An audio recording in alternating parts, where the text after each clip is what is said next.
대통령 선거 공식 선거운동 기간이 22일입니다. 약 3주 정도죠. 4월 17일부터 시작된 선거운동이 일주일 지났고 이제 중반전에 접어들었습니다.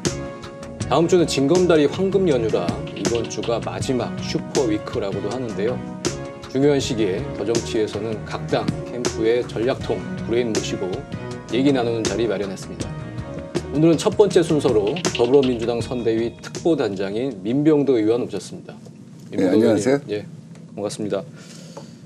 지금 일단은 현재 어떤 상황인지 판세를 좀 짚어봐야 할 것 같은데 민주당 지금 좀 여유를 놓을 상황인 것 같기도 하고요. 어떻게 보고 계신지요?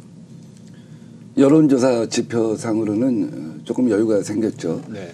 사실 선거전 초반 때 우리가 후보 등록 시점에서 언론이 아직은 양강 구도라고 할 때 1강 1중 3약이라고 의도적으로 프레임을 만들어서 선전을 했습니다. 네. 그건 일종의 심리전이죠. 사기를 올리고 상대방의 이제 사기를 꺾기 위한 것이었는데 지금 2주차 현재 여론조사만 놓고 본다면 밖으로 더 넓어지는 문, 안으로 더 좁아지는 안, 흥분해서 더 붉어지는 홍, 이 세 줄로 요약할 수 있지 않을까 하는 생각이 듭니다.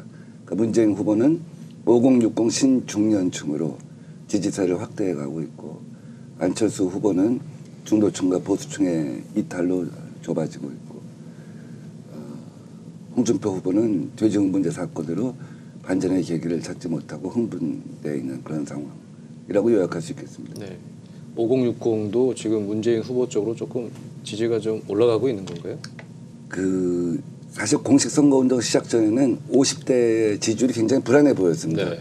지난번 대선 때는 2030 대 5060이다 하는 그 2002년 어게인 의식에 많이 빠져 있었어요. 네. 그래서 사실 40대가 전장터인 줄 알았는데 실제는 50대가 전장터였죠. 그래서 마지막에 문재인 후보가 그 당시 59살이었는데 라디오 연설에서 나의 친구 50대에게라는 연설을 한 바가 있습니다. 네. 선거 결과도 50대가 결국 좌우했다는 것을 입증했죠. 그래서 이번 선거에 애초부터 50대가 중요하다는 생각을 갖고 있었습니다. 그런데 후보 등록 이전 시점에서는 50대 지지율이 절반 정도 우리 안철수 후보한테 밀렸었는데 지금은 앞서거나 비슷한 상황입니다. 이거는 50대가 무엇이 국가의 안정을 위해서 중요한 것이냐 하는 판단하기 시작했다는 겁니다. 과거에 이제 50대, 60대만 해도 노태우 정부에 대한 경험이 있잖아요. 그래서 노태우 하면 물태우. 왜 물태우냐? 의석수가 작았기 때문에 그거 흔들린 거 아니냐. 지금 뭐니 해도 조건 실건 간에 어차피 이번 선거는 다수 의석을 가진 정당에서 국정을 운영해야 된다 하는 생각이 5060 신중년 세대한테 확산되기 시작한 것이죠. 60대 이상은 왜 문재인 후보를 그렇게 싫어할까요? 그것은 오래된 기억의 누적이라고 하는 것이 하나 있다고 생각합니다. 세월호 전후 시작해서부터 카톡방으로 정말 알 수 없는 유언비어들이 축적되고 돌려지기 시작했습니다. 60대들이 카톡 많이 하시죠. 그렇죠. 네. 잘 아시네요. 지금 우리 성환영 기자님도 저는 50대입니다. 페이스북하고 트위터는 말하자면 진보 계층이 많이 쓴다고 한다면 카톡은 뭐 남녀노소 뭐 진보 보수 다 쓰지만 특히 60, 70, 80에 굉장히 친화적인 매체입니다. 여기에서 근대 정착의 가장 큰 발견이라고 하는 내가 아는 누구, 권위 있는 누구. 우리가 내가 아는 형님이 굉장히 훌륭한 분인데 권위 있는 분인데 훌륭하신 목사님인데 이분이 이렇게 얘기했더라. 그래갖고 김지아 버전 무슨 버전이 많이 돌기 시작한 거죠. 그것이 3년 4년 누적되면서 알 수 없는 반감, 적대감, 증오 이런 것들이 겹겹이 쌓였다고 봐요. 그러니까 60대 이상의 보수적인 건 맞습니다. 그러나 그것이 알 수 없는 저기로 굳어진 거에는 그런 카톡의 어떤 의도적인 조직화된 작전이 작용했다고 보는 거죠. 근데 이제 민주당이 원래 이제 그쪽에 굉장히 좀 잘 아는 분야인데 어떻게 그쪽을 뺏겨버렸을까요? 그것도 참 약간 이해가 안 가는데요. 그래서 가장 정직한 접근 방법을 많이 쓰는 거죠. 분석적이고 솔직하고 뭐 예시하는 듯한 그러니까 예언하고 예고한 듯한 얘기를 갖다 많이 하는데 가장 페이스북 같은 경우는 굉장히 분석적이죠. 그렇죠. 철학적이죠. 그리고 자기 주장을 담죠. 팩트가 무엇인가를 따지죠. 근데 카카오톡은 제가 그래서 2년 전인가요? 2014년 어떻게 카카오톡은 카더라톡으로 변질되었나 하는 보고서를 낸 바가 있습니다. 카더라톡. 네. 네. 그 당시에 그 유포됐던 세월호 당시에 수백만 수천만 건씩 유포되고 이것을 갖다 20명한테 배포하시오 30명한테 배포하시오 했던 그 수없이 많은 것들 다 모아서 한번 분석을 해보았습니다. 거기에 공통적인 건 뭐냐면 이게 맞다 이게 틀리다가 아닙니다. 김동길 교수가 이렇게 얘기했다. 생명사상가 김자가 얘기했다. 미국의 유명한 목사님이 이렇게 얘기했다. 그래서 누구를 빌리는 거예요. 그래서 말하기가 쉬운 거예요. 전파하기가 쉬운 거예요. 자기 주장을 갖다 남한테 강요하려면 쉽지가 않잖아요. 근데 어떤 권위 있는 사람을 빌려서 전파하는 수단을 많이 쓰더라고요. 그래서 우리도 그렇게 해야 한다. 이 판세 얘기를 하다 지금 이 포스트 트루스 시대를 이제 민명도 의원님이 미리 몇 년 전에 미리 예언을 하신 거나 다름이 없습니다. 저는 그렇게 보는데 아무튼 그 얘기는 다음 기회에 좀 더 하기로 하고요. 이 권역별 판세는 대략 어떻습니까? 일단 호남 얘기부터 간단히 좀 해볼까요? 호남은 후보 등록 시점에서 이제 꺾인 걸로 봐야죠. 문재인 후보가 많이 앞서 있습니까? 그러니까 우리가 지금 한 1.5배에서 2배 정도, 2배는 좀 약간 좀 너무 많은 것 같고요. 보통 한 1.5배 한 30. 그러니까 이제 여론조사 얘기를 하면 다 출처를 얘기해야 되니까 이제 복잡해져서 대략 흐름만 얘기한다면 한 1.5배 30%당 50% 정도 안 되는가 싶습니다. 작년에 총선에서 호남에서 참패했는데 어떻게 이번엔 더 많이 나오는 거죠? 그러니까 결국은 정권 교체가 어떤 정권 교체해야 하느냐. 그러니까 뭐 더 좋은 정권 교체가 무엇이냐 하는 생각보다 더 완전한 정권 교체가 무엇이냐 하는 생각을 갖기 시작한 것 같아요. 제가 4월 4일에 안철수 후보가 후보에 지명된 다음에 지지율이 치솟았을 때 그래서 양강 후보 국면이라고 했을 때 저는 그 당시에 이건 예방주사다. 첫째. 두 번째 이거는 맥주 거품이다. 세 번째 보수가 렌트한 후보다. 이 얘기를 했는데 이 보수가 렌트한 후보다라는 프레임이 호남에서 먹힌 것이 아닌가 하는 생각이 듭니다. 그 부산, 울산, 경남 이른바 PK 지역은 사실 문재인, 안철수 두 분이 다 부산에서 고등학교를 나오신 분들이죠. 한 분은 경남고 한 분은 부산고 나왔는데 여론조사 나오는 거 보면 문재인 후보가 좀 많이 앞서 있는 것 같은데요. 그 왜 그런지 혹시 이유를 알고 계십니까? 지난번에 부산에서는 박근혜 60, 그 문재인 후보가 40%였습니다. 예. 충청도하고 비슷한 비율이었는데 사실 거기서 하프까지 갔다면 좀 달랐겠죠. 왜냐하면 부산, 울산, 경남이 유권자가 800만 명으로 지역에서는 가장 규모가 큰 곳입니다. 저는 뿌리라고 봅니다. 부산, 울산, 경남이 사실은 전통적인 야도였죠. 그 야성의 회복과 그다음에 친노의 거점이라고 하는 뿌리인 거죠. 그런 뿌리가 있냐 없냐의 차이인 거예요. 그러니까 안철수 후보는 그런 뿌리가 거기에 없다. 이렇게 보시면 그렇죠. 학교를 거기서 나왔을 뿐이지 어떤 민주화 운동을 같이 했거나 노사모를 같이 했거나 네. 정치 활동을 같이 했거나 한 흔적이 없는 것이죠. 알겠습니다. 이 판세 관련해서 간단한 좀 궁금증이 하나 있는데요. 이런 전반적으로 뭐 세대별 권역별로 어떻게 보는가도 중요하지만 서울의 지역구 국회의원이시니까 2012년하고 현장 분위기가 어떻게 다른지 좀 소개해 주시면 어떨까요? 현장 분위기는 사실은 굉장히 넉넉하다고 생각하시면 됩니다. 아 그렇군요. 가령 그 4번, 5번 후보는 자금력의 한계 때문에 운동원을 못 구하고 현수막만 있죠. 그다음에 2번, 3번 후보는 운동원만 있고 자원봉사자가 없다고 보시면 됩니다. 사실은 지난번에 박근혜 후보 같은 경우는 거기에 운동원 빼놓고 구의원, 시의원, 자원봉사장, 협의회장들 아침 출근 인사 때부터 해서 또 어떤 그들의 어떤 그 승리에 대한 절박감, 충성심 때문에 하루 종일 동네를 갔다가 사실 누비고 다녔어요. 근데 그들이 내세운 후보가 사실은 돌아다니면서 개인적으로 자원봉사하면서 선전하기엔 약하다고 생각하기 때문에 또 지지율이 떨어지기 때문에 동네에 가면은 사실은 압도적으로 한 후보만 파란색만 있고 빨간색하고 녹색은 그냥 정해진 운동원만 보입니다. 그리고 실제로 경로당이나 5060 세대를 가서 백병전을 하기가 쉽지가 않았습니다. 네.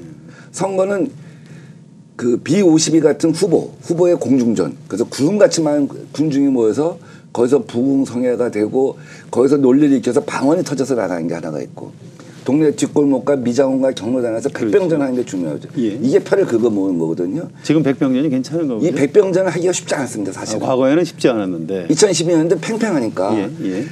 우리 쪽 사람들한테만 가서 얘기하는 거, 우리끼리 얘기하는 거지. 5060, 7080을 가서 얘기하면 난 안 찍어. 난 박근혜하고 딱 바로 나오니까 쉽지가 않았죠. 근데 지금은 마음 정하셨어요? 하고 물어보면 그냥 눈만 꿈뻑꿈뻑하거나 많이 누그러졌군요. 예. 네. 저기가 많이 누그러진 거죠.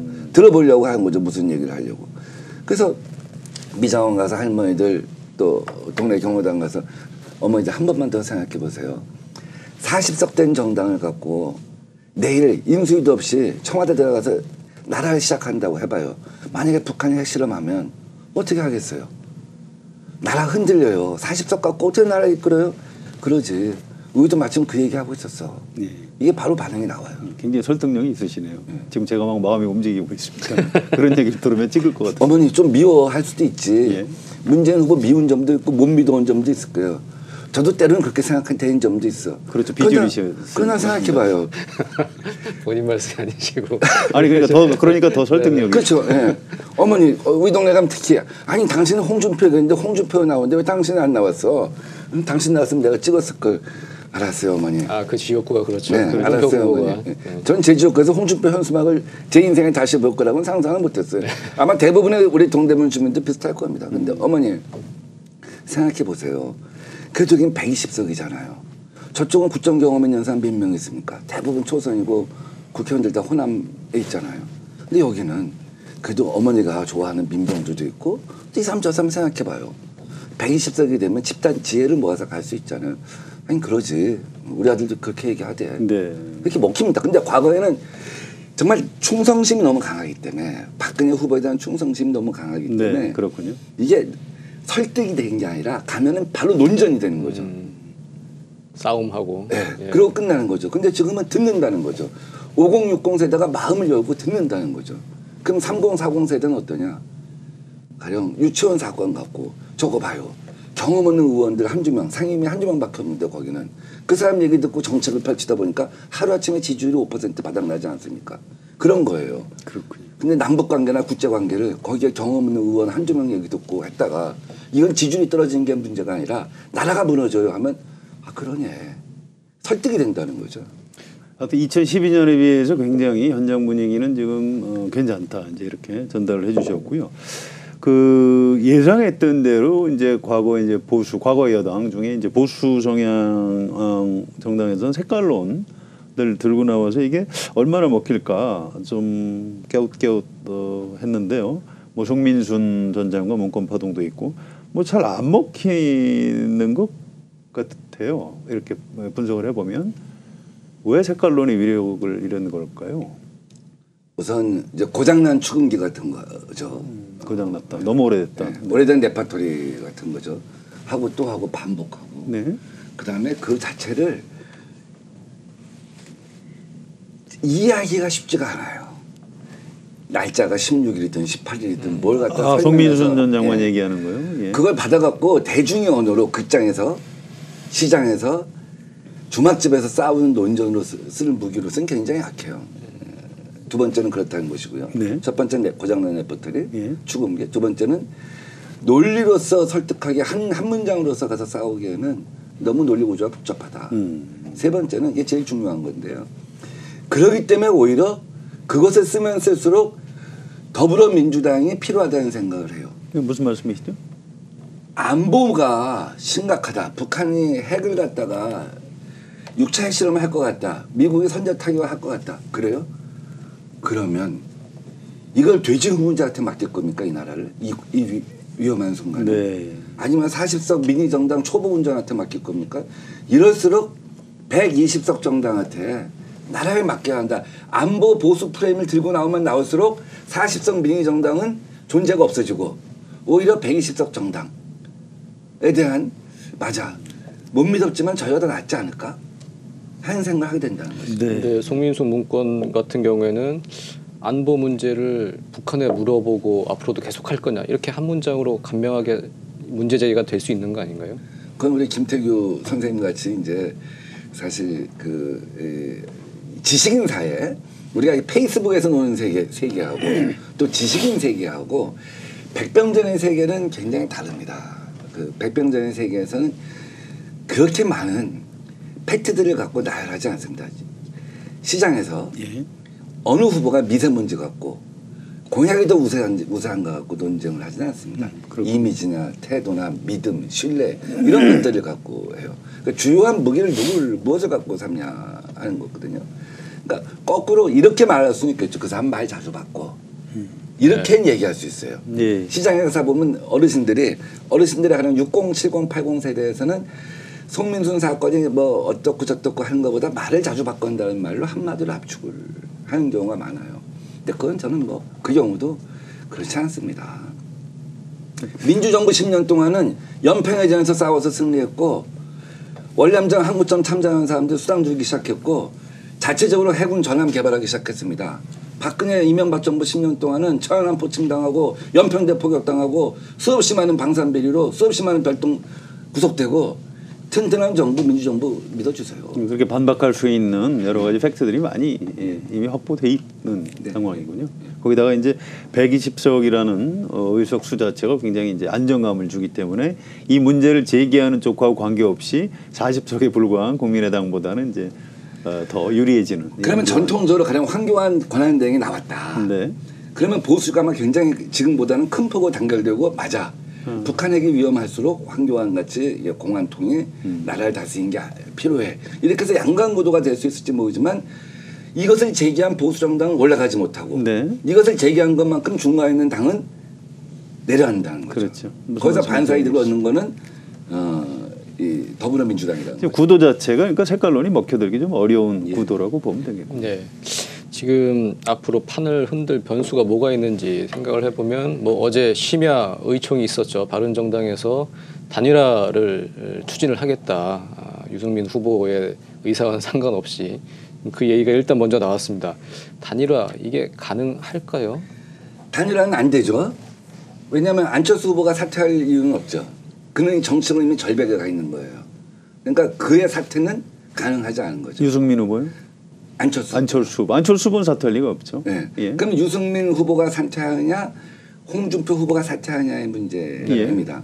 근데 홍준표 후보는 지금 잘만 하면 보수가 단결해서 고연령층 보수 TK가 단결하면 잘하면 안철수 후보에 근접하겠다. 그렇죠. 2중 싸움이 될 수 있다라는 생각을 하는데 여기서 물러날 리는 없죠. 만에 하나. 그래서 2중이 됐어요. 지금은 1강 1중 중1약 2약 뭐 이렇게 돼 있는데 좋습니다. 예. 일단 1강 1중 3약인데 이게 그럼 2중이 됐다. 2중 되는 순간 둘이 후보 단일화 할 거냐. 어렵군요. 오히려. 시너지 효과가 홍준표가 올라오면 올라올수록 정반대되는 집단의 단일화이기 때문에 이것은 불가능한 거죠. 그래서 단일화가 되는 순간 정권 교체 프레임과 정권 연장 프레임이 다시 작동하는 겁니다. 그래서 지금 정권 교체를 갖다 바라는 세력이 엄청나게 많기 때문에 정상적인 구도로 안개가 거치기 때문에 오히려 그거는 이쪽의 어떤 정권 탈환 가능성을 높게 하는 것이죠. 민주당으로서는 오히려 반길 수 있는 그런 상황 아닌가? 적폐연대라고 이제 몰아세울 수 있는. 제가 뭐 반기고 안 반기고 할 문제는 아니고 그러니까 불가능한 얘기라는 거죠. 지금 가상 상황을 전제로 한 여론조사를 하면 1대1 대결 구도에서 비슷하게 가는 경우도 있지만 그것이 현실화됐을 때는 자 보세요. 유승민 후보가 좋아요.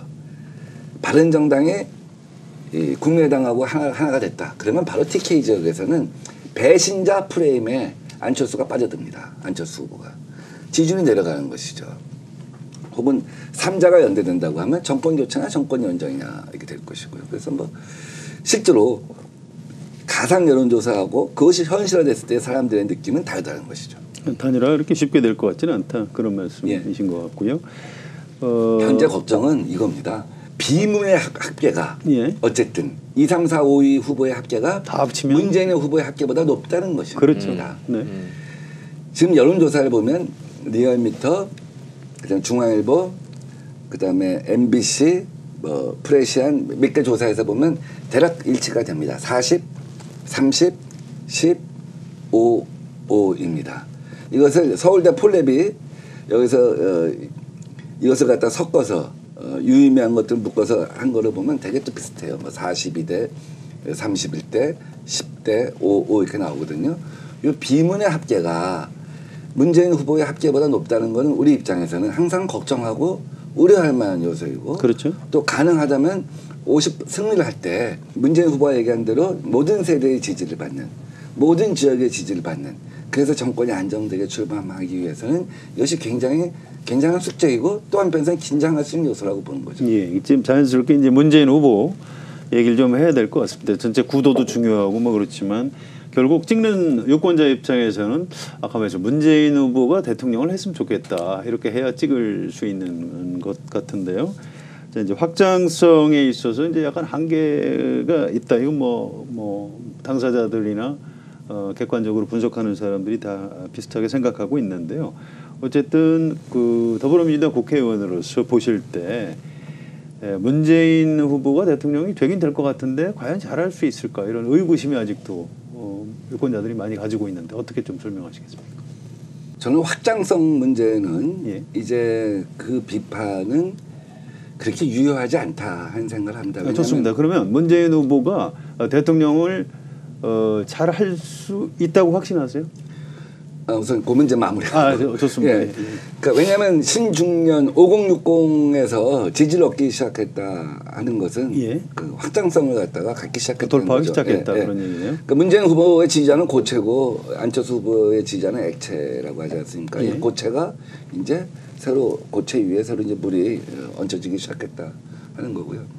문재인 후보가 다음 정부를 잘할 수 있을 것이냐 예. 하는 것에 대해서는 저는 뭐 재수생을 하면서 정치 근육을 키워왔다고 생각합니다. 신념도 키워왔고 또 나름대로 어떤 그 공부도 많이 해왔다고 생각합니다. 제가 뭐 잘 아시는 것처럼 당대표 시절에 민주정책연구원장을 하면서 네. 유능한 경제정당, 든든한 안보정당 그런 논리를 갖다 같이 만들고 또 정책도 같이 만들고 그런 바가 있습니다. 그래서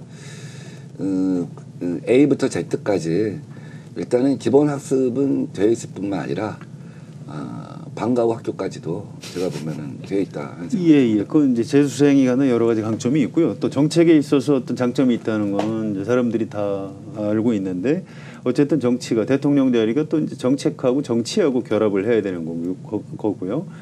특히 이제 이번 대통령은 인수위원회도 없이 바로 출발을 해야 되는데 그러려면 좀 고도의 어떤 정치적인 어떤 역량이라고 할까요? 뭐 협상 능력 이런 것도 좀 갖춰야 되는데 그러기에는 국회의원 경험이나 뭐 이런 게 너무 짧은 것 아닌가? 정당 정치 경험이 너무 없는 것 아닌가? 이런 걱정들을 하는 분들이 있거든요. 그러니까 링컨 대통령이나 뭐 미국의 오바마나 또 루즈벨트 같은 경우는 사실 국회랑 직접 협상을 했죠. 그렇죠. 9.11 테러 때 아들 부시 대통령도 사실은 의회 지도자하고 뭐 일주일에 2번, 3번 만나서 직접 협상을 했죠. 대한민국 정치에서는 그건 참 생소해 보이는 것 같아요. 그런데 새 대통령은 사실은 그런 대국민 직접 정치뿐만 아니라 대의회 직접 정치를 할 수 있었으면 합니다. 예. 우리나라 대통령은 대국민 직접 정치만 했어요. 의회는 집권당한테 맡기고 또 안 되면 국회 전체를 갖다 타부시하고 본인은 국민만 상대로 지지율 관리를 해왔거든요. 중요한 거는 대의회 정치라고 생각합니다. 문재인 후보가 좀 잘 할 수 있다 이렇게 보시는 거죠? 지금 어차피 잘하고 못하고의 문제가 아니라 잘해야 되는 상황인 겁니다. 상황 자체가 당위의 문제다. 예. 네. 이거를 원내대표가 혼자서 네. 혹은 당대표가 혼자서 이 문제를 해결하기에는 이번 대선 기간뿐만 아니라 지난 6개월간에 상대 당들의 경쟁심과 적의가 너무 많이 쌓여 있어요. 이걸 풀고 해소하는 거를 혼자서 할 수는 없다고 봅니다. 당 혼자서. 우선 개헌 문제에 관해서 열어주지 않으면 네. 물론 후보가 내년 지방선거 때 개헌을 하겠다 하는 약속을 했습니다. 그런데 국회 다수의 개헌안 하고는 충돌이 되는 지점이 있죠. 어쨌든 개헌 시기는 못 박았으니까 그러나 개헌안을 어떻게 갈지에 대해서도 많은 고민이 있는데 이 부분을 하나 해결해 주지 않으면 아마 다른 야당들이 개혁 입법에 대해서 새 정부의 출범에 대해서 쉽게 동의하지 않을 겁니다. 이거는 우선 대통령의 결단과 정치가 필요한 부분이라고 생각이 되죠. 네, 그러니까 필요한 부분인데 이제 문재인 후보가 그런 데 있어서 좀 너무 정치적인 경험이 없는 것 아니냐 이런 우려 때문에 어떻게 보시는지 요새 가까이 보면서 좀 어떤 느낌이 있으실 것 같아서. 저는 뭐 그 목말랐던 만큼 정권에 목말랐던 것만큼 정부의 성공에도 목말라 하고 있다라는 생각을 갖고 있습니다. 그래서 목말라 하면 목말라 한 것만큼 또 우물을 파야죠. 네, 그렇죠. 그 문제는 상대방의 열의가 부족할 때입니다. 저는 열의가 같아야 돼요. 박근혜 정부 출범 초기에 우리가 박근혜 정부가 진짜 뭘 원하는지가 나와야지만 우리가 국정원 협상이든 뭐든 할 수가 있는데 물론 나중에 10기항에 12월 2일 날 2013년 12월 2일 날 10기항에 합의는 했습니다만 그때 박근혜 대통령이 유일하게 하는 게 그 외국인 투자를 갖다가 촉진하기 위한 법안 개정해달라 하나였습니다. 이거 하면 3만 명 고용된다고. 근데 알고 봤더니 170명 고용됐죠. 그렇죠. 주고받을 게 있어야 되는 겁니다. 서로 자기들이 열의가 강해야 돼요. 좋아, 네가 만들고 싶은 나라가 무엇이냐. 내가 만들고 싶은 나라가 무엇이냐. 저들이 단지 딴지 걸기 위해서 존재하는 것이 아니라 저들이 만들고 싶은 나라가 있다고 한다면 좋아. 니들이 만들고 싶은 나라와 우리들이 만들고 싶은 나라를 어떻게 통합해서 갈 수 있냐 갖고 얘기하면 쉬워지는 거죠. 그래야 정치력도 가능한 거죠. 상대방은 TV에 나오고 노출되고 자기 개인의 허명만 쌓으려고 하면은 정치가 성립이 안 되죠. 정치력에 있어서 안철수 후보보다는 문재인 후보가 확실히 강점이 있다 이렇게 봐도 좋은 거죠. 저는 그렇게 봅니다.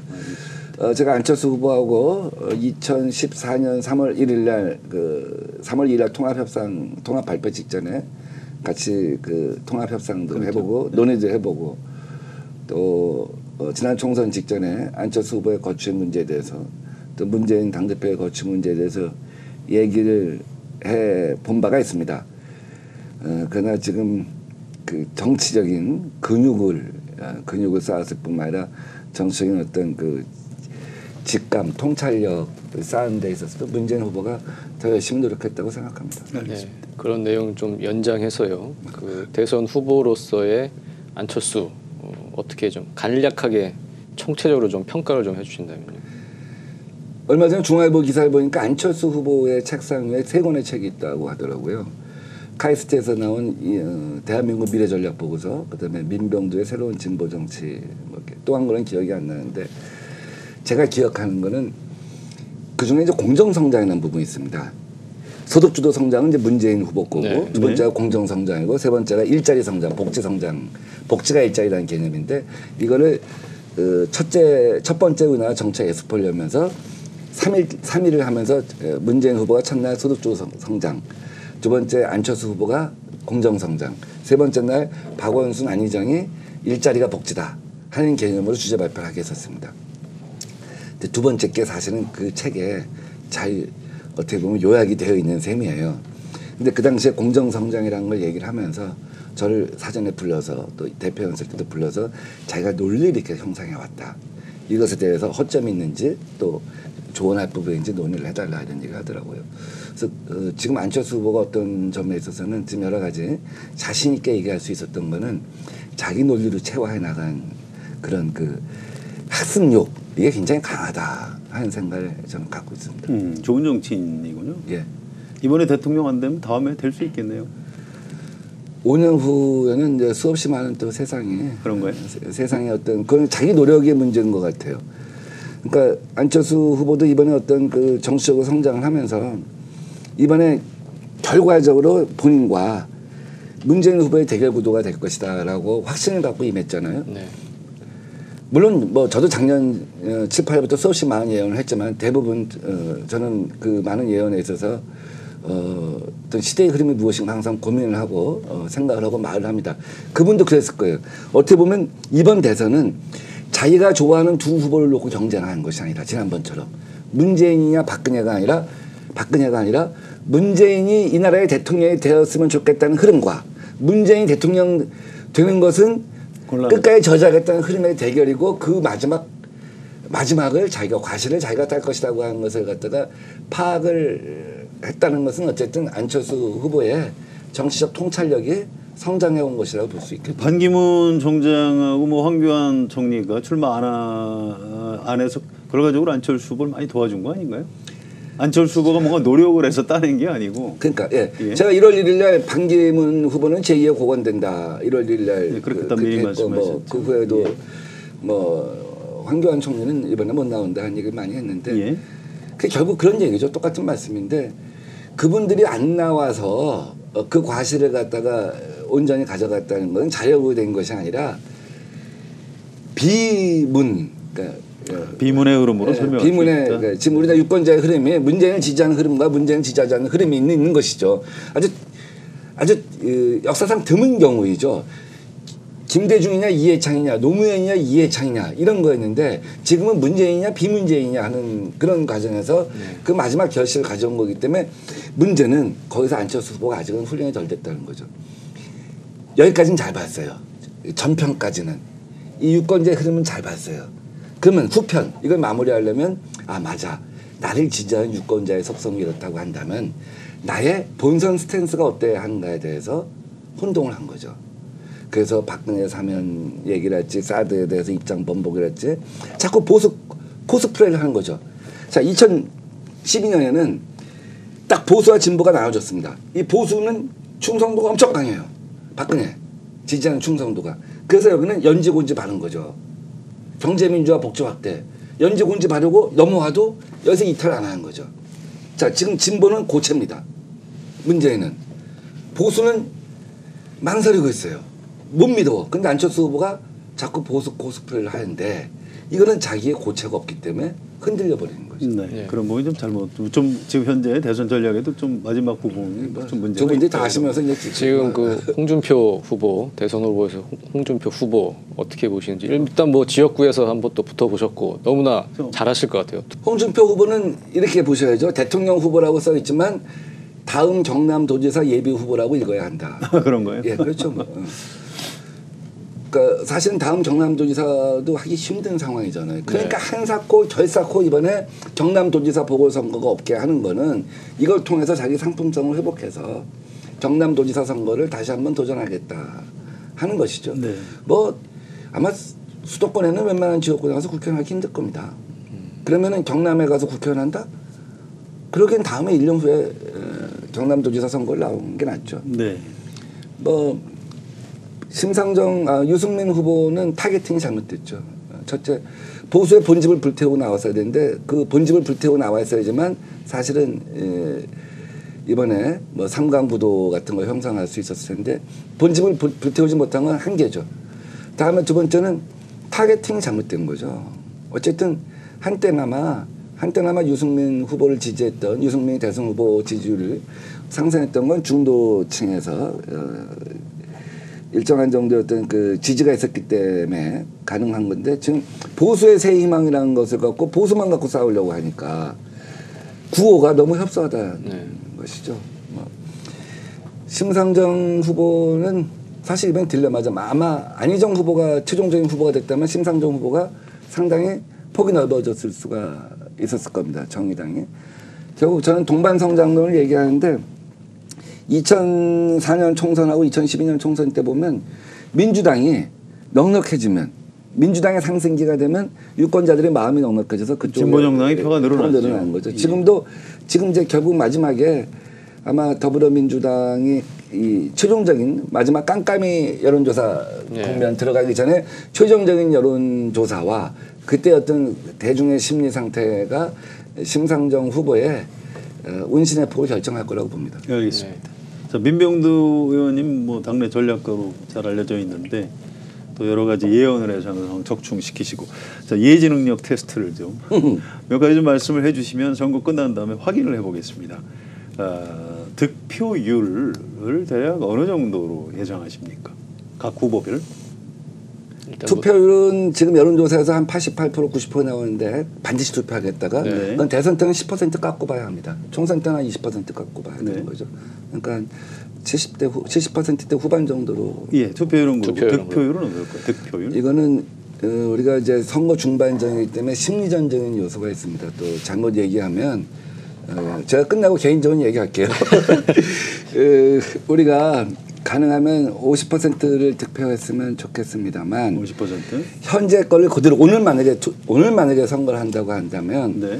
여러 여론조사 종합하면 40대 30대 10대 5대 5라고 한다면 이걸 100%를 환산할 경우 무응답 10%를 제외하고 100%를 환산할 경우는 44대 33대 11대 5대 5란 결론이거든요. 네. 근데 그렇게 되지 않을 겁니다. 더 좁혀질 걸로 보십니까? 넓혀질 걸로 보십니까? 안철수 후보는 조금 더 내려갈 거라고 봅니다. 그러면 이번 그리고 대선에서 굉장히 많이 이길 홍준표 가능성이- 후보는 더 올라갈 거라고 봅니다. 홍준표 후보가 올라간다. 네. 예. 그러니까 지금 10%보다는 더 올라갈 거라고 예. 봅니다. 2007년도에 이명박 후보가 47%, 정동영 후보가 26%, 그렇죠. 이해창 후보가 15%, 15%, 문국현 후보하고 권영길 후보가 5% 이렇게 됐습니다. 근데 여기서 중요한 건 마지막에 세 가지가 남아 있어요. 20대 표심. 20대 유권자들이요? 20대가 3040보다 문재인 후보에 대한 충성도가 좀 낮습니다. 네, 그렇군요. 다음 두 번째 5060을 얼마나 확장해 나가느냐. 세 번째 호남하고 중도층 변수가 어떻게 되느냐. 이거에 따라 달라지고 또 하나 말하자면 불편한 마음을 주지 말아야 돼요. 고령층, 보수층 이런 분들한테 이분들은 지금 꼭 투표를 할까 말까 하는 회의도 있는데 이런 걸 잘 관리를 해나가면 조금 여유는 있다고 봅니다만 지금 현재 지표상은 44대 33이지만 실제로는 아직도 숨어있는 표가 굉장히 많다고 봐야 됩니다. 그것도 사실 여쭤보려고 했는데요. 이른바 샤이 보수가 얼마나 된다고 보시는지 그것 때문에 선거 결과가 혹시 뒤집힐 가능성은 있는 건지 어떻게 보십니까? 지금 이제 카톡에 많이 도는 게 예. 보수가 자존심이 있지 홍준표 찍어야 한다는 게 아까 말했던 6070 카톡에 좀 많이 돌아요. 네. 이제 그만큼 그 보수가 이제 결집을 하려고 하는데 보수의 대표성이 좀 약한 것이죠. 그렇죠. 근데 샤이 보수 그것이 이제 홍준표 후보의 어떤 그 극복 과제라고 봅니다. 네. 알겠습니다. 뭐 다른 후보들 자꾸 얘기할 건 없고 하여간 저희 입장에서는 문재인 후보 입장에서는 지금 현재 아직은 낙관할 때가 아니다.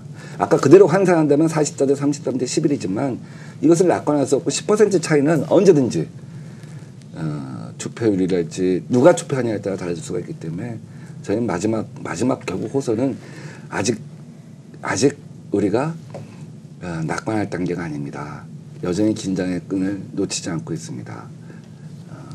어찌 보면 살얼음판일지도 모릅니다. 이것이 마지막 예. 호소입니다. 아직 이제 낙관할 수는 없는 상황이긴 하지만 어쨌든 이번에 인수위가 없는 그 정권이기도 하고 집권을 한다면 그 다음에 어떻게 국정을 운영할 것인가 이런 그 구상도 있어야 할 것 같아요. 당장 연립정부 어떻게 구성할지 뭐 이런 것도 궁금한데요. 어떻게 보세요? 그 얘기를 조금 해주셔야 되는 게요. 집권 이후에 이 사람들이 어떻게 할 건지를 유권자들이 듣고 판단할 수 있거든요.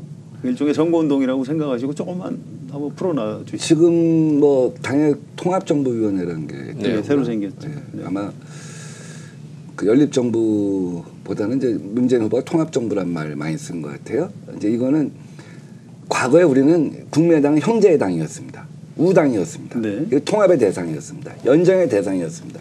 근데 어느 순간 이제 경쟁자였죠. 근데 기본적으로 우리가 갖고 있는 생각은 경쟁적 협력자인 것이죠.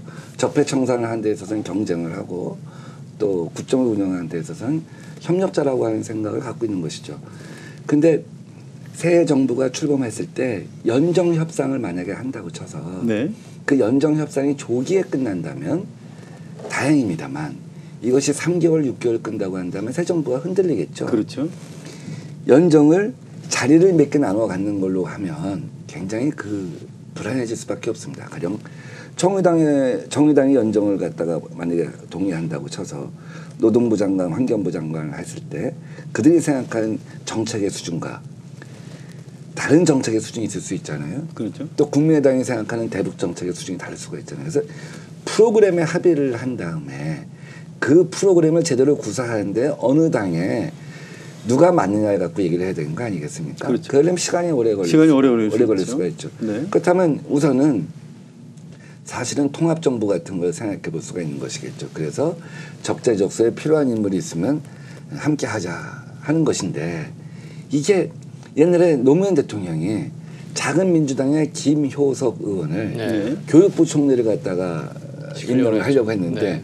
본인은 생각이 있었습니다만 당에서 민주당에서 반대했죠. 지금도 아마 제가 볼 때는 대선의 그 후유증이 치유되지 않는 순간에 개별적으로 접촉해서 누구누구를 갖다가 통합정부에 장관시키겠다고 하면 쉽지는 않을 거라고 봅니다. 당장 국무총리 임명 동의를 받아야 되는데 대선 끝난 직후에 다들 마음의 상처를 안고 있는데 쉽게 동의해 줄 것 같지 않거든요. 그런 부분은 어떻게 풀어야 될까요?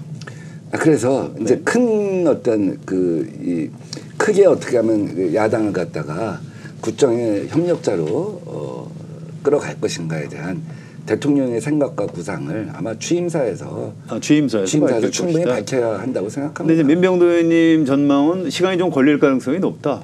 그러니까 연정까지 가는 데는 연정은 시간이 걸린다. 네, 자, 그런데 연정이 성사되기 전에 우선 당장 정부를 구성해야 되는데 그럼 국무총리를 비롯해서 이 조각이라고 할까요? 그걸 어떻게 해야 됩니까? 그거는 뭐 제가 이 시점에서 네. 제가 쉽게 얘기하기는 어려운 건데 큰 원칙은 근데 윤곽이라도 좀 설명을 해주셔야 후보라든가 주변 참모들이 유권자들이 저 사람들이 뭔가 좀 믿을 만한 그림을 가지고 있구나 해서 1번 찍지 않을까요? 예, 지금은 그래서 예. 가능하면 지금 후보가 이제 여러 번 아마 그 연설석에서 이렇게 녹여서 얘기를 한 것 같습니다. 뭐 네. 국민 대통합이랄지 이런 얘기들 갖다가 많이 얘기하고 접해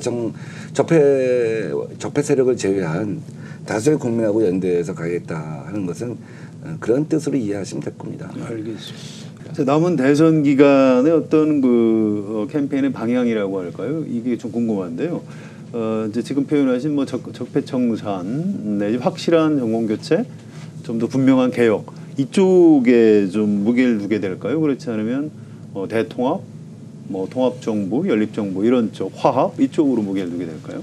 지금 본선이잖아요. 그리고 우리 문재인 후보가 국민 다수의 전 지역의 전 세대에 대선이 끝나고 어느 지역에서는 분노하고 어느 지역에서는 기뻐하는 그런 일이 없도록 하겠다. 그렇죠. 그렇다고 한다면 가능하면 전 국민을 끌어안는 그런 캠페인을 할 것이라고 저는 생각합니다. 네. 문재인 후보를 왜 지지하냐 했을 때 그 적폐청산을 할 것 같다. 이게 네. 그래서 지지한다는 응답이 많지 않습니까? 네. 그렇다고 한다면 그것에 대해서는 흔들림이 없는 거니까. 그만큼 국민들이 믿는 거니까 그거 플러스 알파를 갖다가 해나가는 것이 중요하다고 저는 생각합니다. 알겠습니다. 자, 이왕 오랜만에 한겨레 스튜디오에 오셨는데 민병도 의원님 개인에 대해서도 몇 가지 궁금한 게 있습니다. 두 가지만 여쭤볼게요. 그 전에 이제 초선 국회의원 때 서울시장 도 가지고 계시고 했었는데 지금도 유효하신지 또 선거 끝나고 곧바로 원내대표 선거가 있는 걸로 알고 있습니다. 원내대표 선거에 출마할 생각이 있으신지요?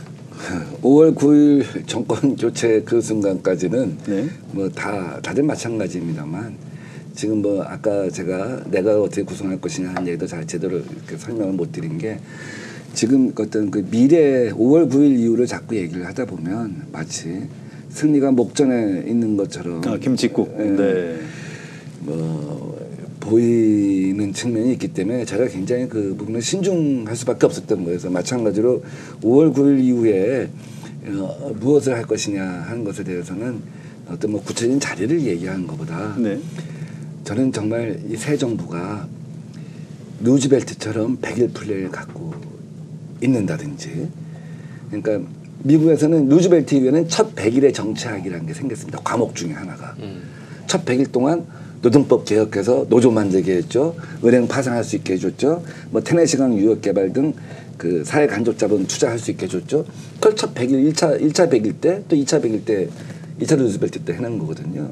그러니까 지금 새 정부가 출범해서 사드로 인한 국내 경제의 어려움 또 국제 경제로 인한 한국 경제의 어려움, 한국 경제의 구조적 한계, 지난 10년간 누적된 여러 가지 문제들, 또 당장 북한 변수 이런 것들 갖다 해결해내려면 첫 100일 동안 또 첫 1년 동안 지방선거가 있으니까 어떻게 하면 이 첫 1년 동안을 끌고 갈 수가 있는가. 그러기 위해서는 첫 100일 동안 무엇을 해야 되고 첫 6개월 동안 무엇을 해야 되는가.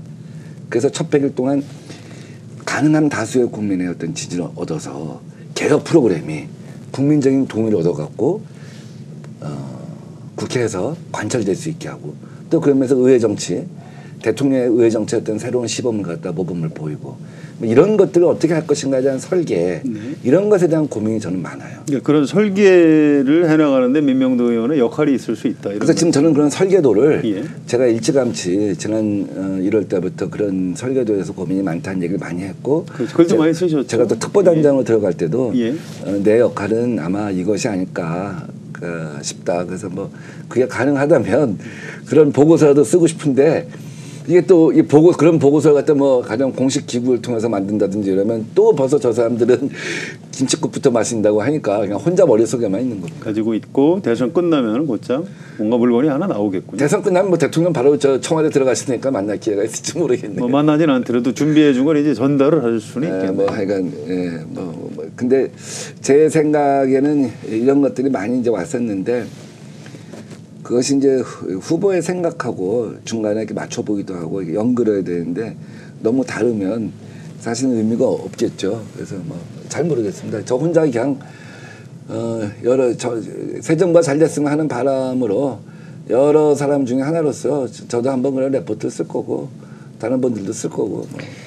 자, 굉장히 유능한 기자 생활을 하시다가 정치인으로 변신을 하셨는데 기자하다가 정치를 하시니까 어떤 뭐 좋은 점이 있습니까? 어떻습니까? 해보시니까? 뭐 기자는 이제 커튼 밖에서 보는 거죠. 정치는 커튼 안에서 보는 거죠. 기자는 뭐 잘 아시는 것처럼 매일매일 세상을 바꾸죠.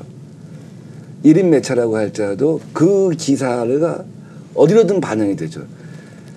정부의 어떤 정책의 변화든 사람의 교체든 뭐 사람의 생각의 변화든 매일매일 세상을 변화시키는 직업은 기자밖에 없다고 생각해서 기자가 사실 그래서 엄청난 그 자부심과 자기 만족을 느낄 수 있는 거죠. 만약에 스트레스만 없다고 한다면. 네. 근데 정치는 세상을 한 번에 바꿀 수 있는 거죠.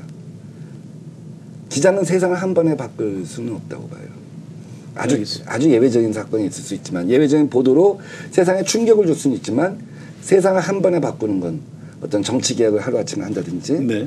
혹은 일본 같은 경우 3월 7일 날 동일노동 동일임금 비정규직을 앞으로 2년 내에 일본에서 없애겠다. 그 단어를 정단연하고 정부하고 노총하고 합의하지 않았습니까? 그걸 정치인들이 하는 거죠. 그런 꿈을 꾸고 싶어요. 예. 새 정부에서 저는 정말 동일노동 동일임금이란 것이 실현되고 비정규직이라는 말이 일본도 2년 내에 없애겠다고 하는데 이 위대한 촛불 국민이 왜 그것을 2년 내에 못 없습니까? 저는 문재인 정부가 그것을 할 수 있길 기대하고 바랍니다. 네. 그것이 정치라고 생각합니다. 세상을 한 번에 바꿀 수 있는 설계도를 여러 장 그려 놓았다고 저희는 그렇게 이해를 아니 전혀 그런 건 아니고 그런 조언을 해줄 수 있는 거죠. 우리가 그런 자신감, 그런 자신감과 그런 목표 무엇을 목표로 해야 되는가. 세상의 사람들이 너무 충격이잖아요. 물론 2년 동안 한 겁니다. 아베가 2년 전에 제시하고 2년 동안 지지고 볶아서 그 결과를 작년 12월에 낸 거고 그걸 가이드라인으로 분명히 표현해서 합의문에 도장 찍은 건 3월 달이고 그 법제화를 갖다가 2년 내에 마무리 다 하겠다는 거 아닙니까? 그럼 우리 대한민국 국민이 촛불로서 위대한 헌정 질서를 갖다가 만든 이 국민이 그런 사회적 대타협을 못한다? 저는 그런 국민에 대한 불신이라고 보고 새 대통령은 취임한 다음 날부터 좋아. 이 목표를 향해서 좋아. 기업인들한테는 난 무엇을 주겠다. 노동자들한테는 당신들이 무엇을 주겠다. 그러니까 당신들은 무엇을 또 서로 나눌 것이냐. 대의회 정치, 대사회적 타협 정치. 이 두 가지를 과거처럼 대국민 정치만 할 것이 아니라 이 세 가지를 같이 갖고 가야 한다. 뭐 이런 조언 같은 것들이죠. 네. 뭐 구체적으로 가령 뭐 추경을 어떻게 편성해라 이런 것까지 하는 건 아닐 거라고 봐요. 그렇죠. 네. 민명도 의원님의 그 철학이 새 정부에 정말 제대로 반영되기를 이제 바라고요. 오늘 저 중요한 시기에 의원님 모시고 대선 판세와 향후 예측 해봤습니다. 상당히 유익한 자리가 된 것 같습니다. 바쁘신데도 오늘 좋은 말씀 해주신 민명도 의원님 감사드리고요. 감사합니다. 정치 오늘은 여기까지입니다. 감사합니다.